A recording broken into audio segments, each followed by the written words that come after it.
Hi everybody, what's up? My name is Juan. I am Just One Reader, and today I want to review the Best American Short Stories of 2014. This was published by Mariner and it was edited by Jennifer Egan, who is herself a very popular fiction writer. She won the Pulitzer Prize with A Visit from the Goon Squad. The purpose or intention or objective of this video is not to really review the anthology because it is a very long anthology and I think it deserves to be enjoyed properly. The purpose of this video is rather to spark your interest in some of the authors that I got to know with this collection, and hopefully to spark your interest in reading more short stories, because something that I've seen on BookTube is that not everyone enjoys short stories, and I can really identify with that because I was not a very big short story reader until I found some writers and some voices that I really loved and that sparked my own interest in reading short stories. So what I want to do is, instead of giving you like an overview of every story, I want to mention just a few of the highlights in this collection, because I really do believe that this is a very valuable collection, and if you want to pick it up, I strongly recommend you to pick it up. I mean, if you're looking for one anthology of short stories, I would recommend this one because well, first because I haven't read many, so I couldn't recommend you a lot of them, but I could definitely recommend you this one. I really loved it, and it definitely has a diversity, a very wide range of writing. It's not just one theme or one topic or one genre. It's kind of a good mix in here. So I wanted to mention some of my favorites. It is a long collection. It contains about, I think, around 20 short stories, and that's a lot. It's a 320 page long book, and I actually started reading this back in February, I think, and I just finished it, so in June.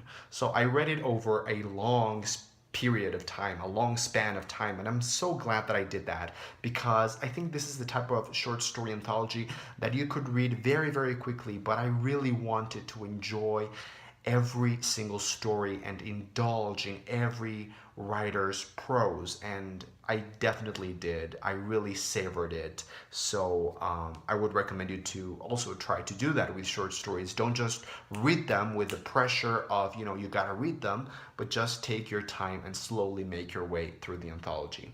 Now, I will tell you my highlights. Like I said, there are, I think, 20 stories in here. I selected my favorite 10. But I want to mention one that was my absolute favorite, like my number one pick. And that was by Lauren Groff, who is a very popular, very important, and very acclaimed writer in American prose, American fiction. Lauren Groff is the author of the novel Fates and Furies, The Monsters of Templeton. She has short stories, and the collection, the short story that she has in this anthology is called At the Round Earth's Imagined Corners. It's a very weird, almost magical feeling story, and what I loved about her writing was that the writing itself, the way that she conveyed this kind of musty, dusty, weird, textured atmosphere through her prose. This was very similar to the feeling that I got from the novel Swamplandia by Karen Russell, which is one of my favorite books of all time.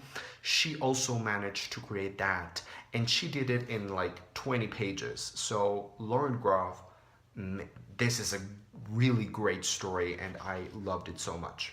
So that was my number one pick. Now, the other 9 that I really enjoyed, I will mention briefly, and I will not tell you what the stories are about necessarily. I just want to tell you what it was that drew me in about each writer, so that maybe if you're interested, you can go and check those authors out. So the first one was Charity. This is a story by Charles Baxter.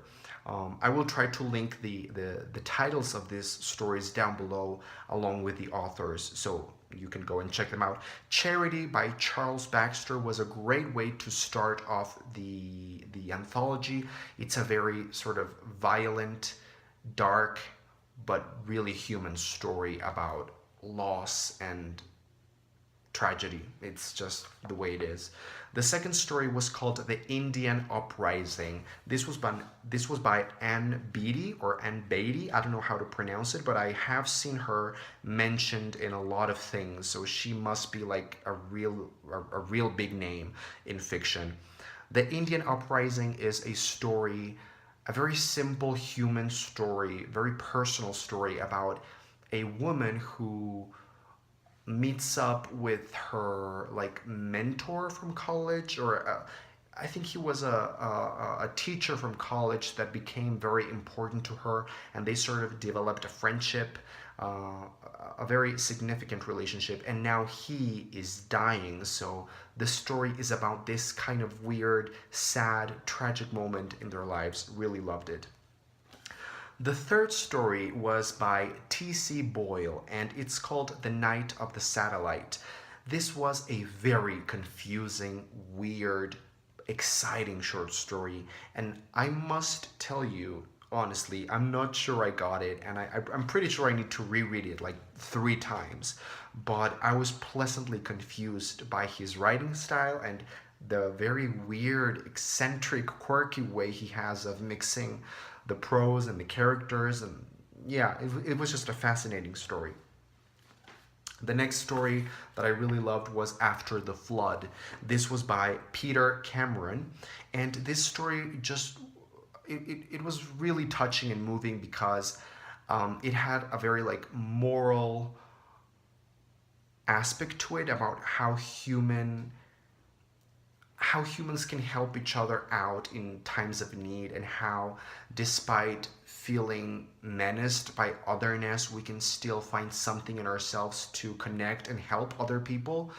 But at the same time, it was very dark and very honestly dark, or darkly honest, in that it really showed the the true sort of foundations of ourselves, how selfish we can really be as human beings. And I love that.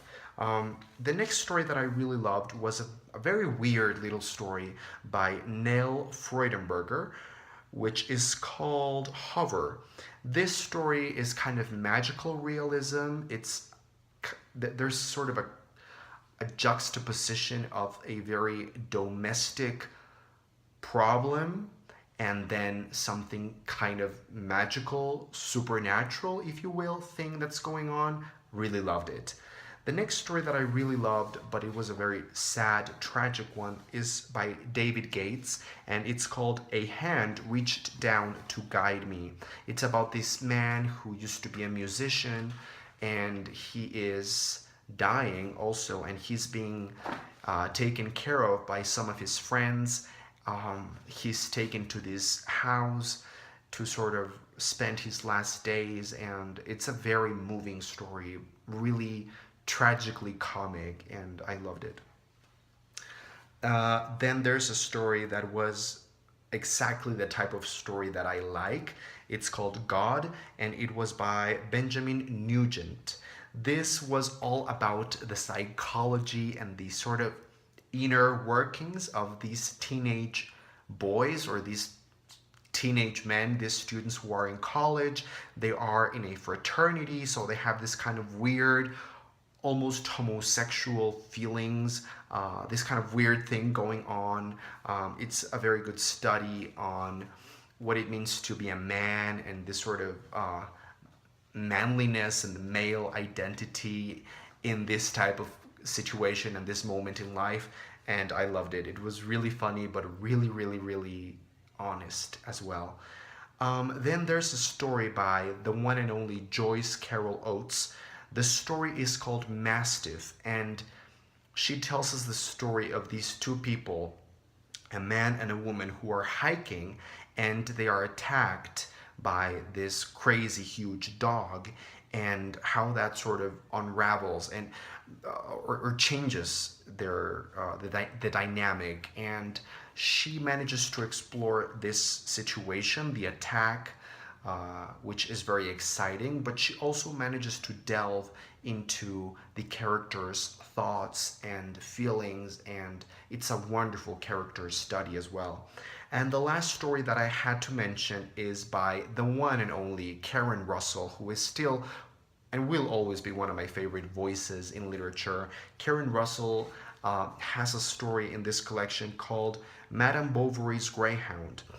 I have never read Madame Bovary, so I didn't know what the story was inspired on. But then I realized when I finished the anthology that right at the end there's a section of commentaries from every author commenting on their own story. So you can see sort of where they got the idea or what they got the inspiration from to write that story. So I thought that was great. And I really loved Karen Russell's sort of explanations for writing that story. And as always, her writing style is just so weird and wacky, but lyrical and just wonderful. So yeah. So that's it for my review of the Best American Short Stories of 2014, edited by Jennifer Egan and published by Mariner? I don't know. And I really urge you to pick some short story collection up. I do recommend this one. I had a blast reading it. I really, really, really loved it. But I also recommend you to just try the genre, try the format. It's a great, great experience, I found. Also, if you have any short story collections or anthologies, or maybe a writer who is typically known for writing short stories that you think I might enjoy based on what I told you that I liked from this collection, please leave it in the comments down below. Thanks for watching.